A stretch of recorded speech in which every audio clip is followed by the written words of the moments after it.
Hi, this is Scott Garibay, and today we're going to talk about Wild Beyond the Witchlight, and we're specifically going to talk about Appendix B factions, and we're going to talk about two factions that are in Wild Beyond the Witchlight, which is the League of Malevolence, which is an evil faction, and quite literally an evil faction.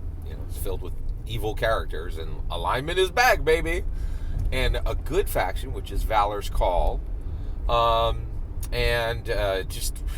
Let's dig into this. It's pretty incredible, right? So, we're in that brief shining moment. And by the way, these factions are filled with LJN, Advanced Dungeons and Dragons, action figures from the 1980s that are based off of the 1980s Saturday morning Dungeons and Dragons cartoon. And there's just so much to talk about here. It's incredible. So, let's just take a moment and rejoice because we're in that brief shining moment where a brand new Dungeons and Dragons book has dropped, and it's not just the favored few that Wizards of the Coast anointed to get the book early. We can all look at it. We can all own it. We can all page through it. We can all just rub it on our face. Right, and the book is amazing. It is really, really fantastic. I would rate it 4 out of 5 stars. The only reason I wouldn't go 5 out of 5 stars is I'm just generally opposed to adventures rather than setting books or functionality or function books like Xanathar and utility books. I'm sorry, like Xanathar's and Tasha's.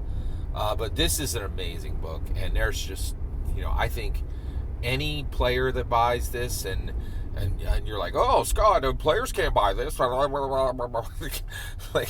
I know people are like, why on earth would a player buy an adventure? Because there are races in it, right? Like, so, and get this, boy, are players jammed to the wall, right? Can you imagine being a player on this one? So you're a player and you own rabbits, right? And you're like, I could play Harengon? And they're like, yeah, you can play Harengon. Why don't you go ahead and buy Wild Beyond the Witchlight? And now a player owns an adventure, right?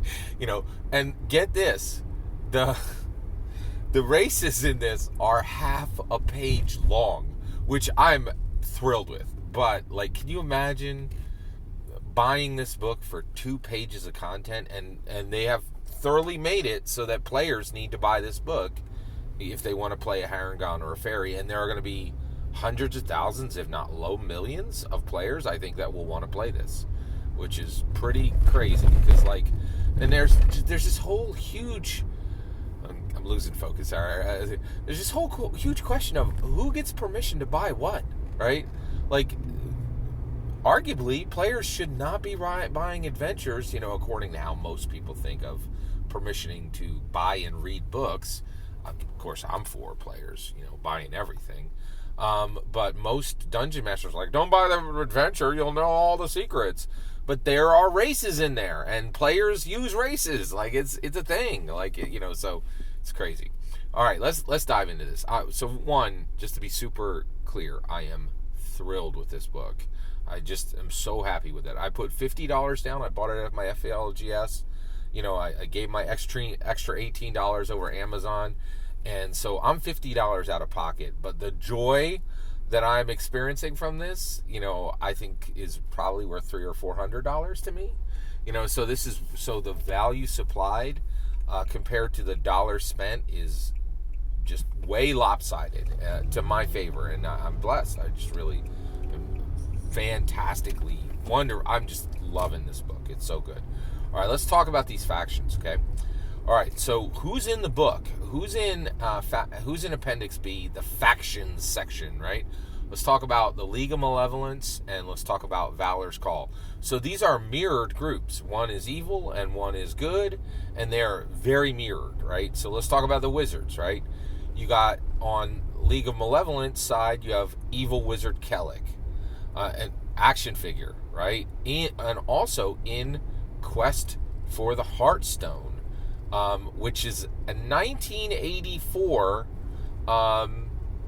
module which listed LGN action Dungeons and Dragons action figures as as characters, non-player characters, I think. I don't think it was actually player characters.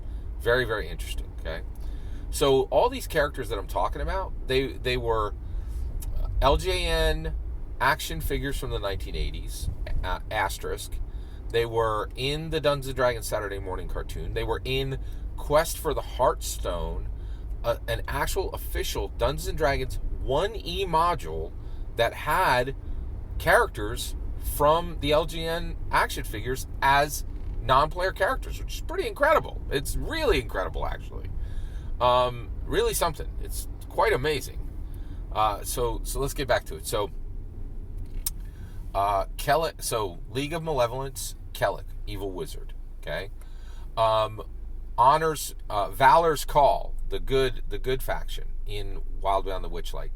Ringle Run, okay, good wizard. Okay, let's talk about the Clerics. On the League of Malevolence side, you have Zargash, evil cleric. Okay, and on the Valor's Call good side, you have Mercion. Okay, and then let's talk about the fighters. Okay, on the evil side, League of Malevolence, you have Warduke.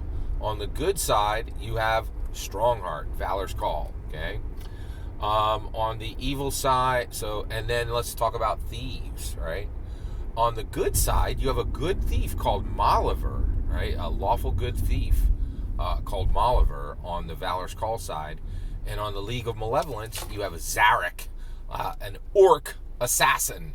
Right, like pretty epic. And then on and these are the last two. On the League of Malevolence, you have Skyla, evil magic user, evil wizard. I think evil magic user is literally what her name was on as an action figure. And then you have Elkhorn, dwarf fighter, right, on the Valor's Call side, right? So 10 characters, right? So lots of people are going to talk about these characters, and I'm going to try to, just so you're aware, I agree with lots of people and, have bog standard opinions that lots of commentators have.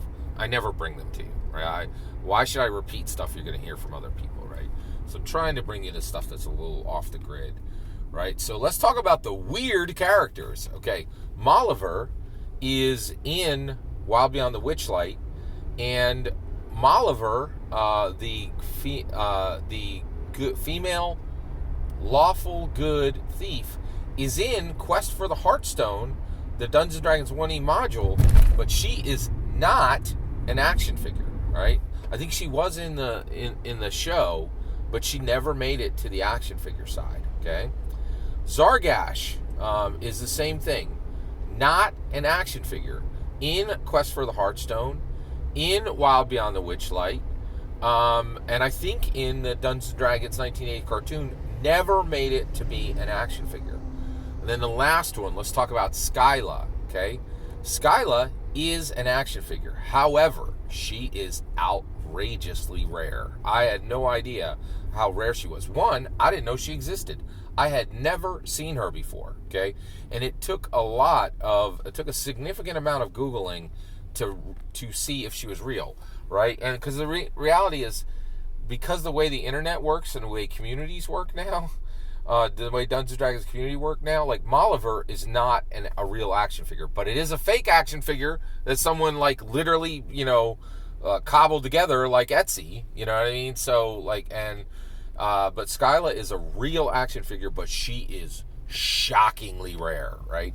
First of all, I haven't even seen a picture of her off her card, right? You can pretty much only find her on her card, and she is minimum $275 on the card. And guess what? I think every single one of these action figures is going to do nothing but go up. And that only makes sense. Why would that happen? Well, you just printed a book that's going to go to low millions of players who probably have never heard and don't even know any of these 10 characters, right? So, so it's really fascinating that, you have this situation where, it really is just incredible. So, but Skyla is a real action figure but she is outrageously rare, right? A lot of the sites that show all the characters don't even list her, right? Like, the only way I found that she even exists was I actually found somebody selling her on eBay, right? Like her card. And so, and I saw her in a few other places, but she is incredibly rare, right? So, and I think she could be the spike. She could be the long pole.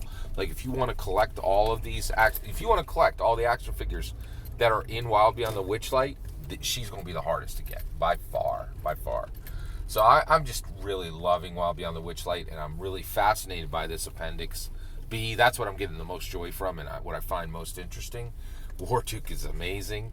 What do you think? Have you seen all this? Did you own any of these action figures when you were a kid? Have you ever made action figures and pretended they were real when they're not? Like Malevolence? Holy cows. I'd love to hear your thoughts. Let me know in the comments below. Please consider liking and subscribing, and have a wonderful millennium.